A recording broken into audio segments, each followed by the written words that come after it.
Hello, this is Joseph Zoll.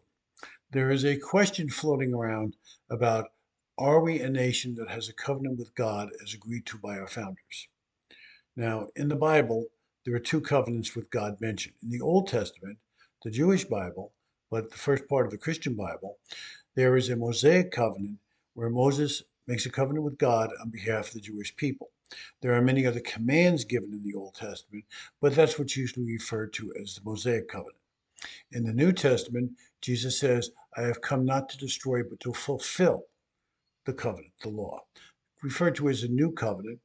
And there are two sources I give you for this, as well as the Old Testament source below in the description. But some people say there is also a third covenant between the founders of the United States and God. And it is interpreted as saying, we have agreed to be a Christian country.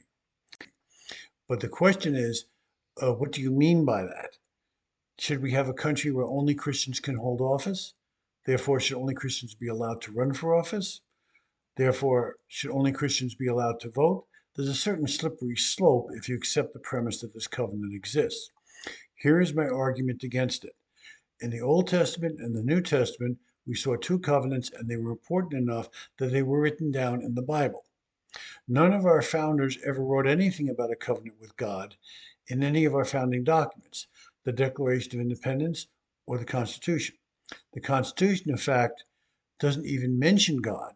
It does mention religion twice, once in the First Amendment, and also the phrase, no religious test shall ever be required as a qualification to any office or public trust under the United States.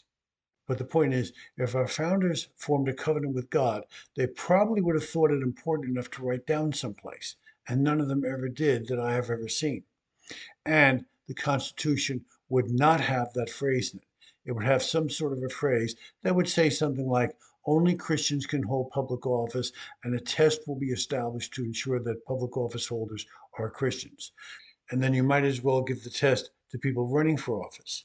And then you might as well give the test for people who would like to vote. Why not? And then you could have a country limited to Christians being able to make any of the decisions in accordance with a covenant that does not seem to exist. So, as you see behind me, I have some books for sale. The list of the books is in the description below, as well as some free resources. I hope you find something you like. Thank you for joining me today.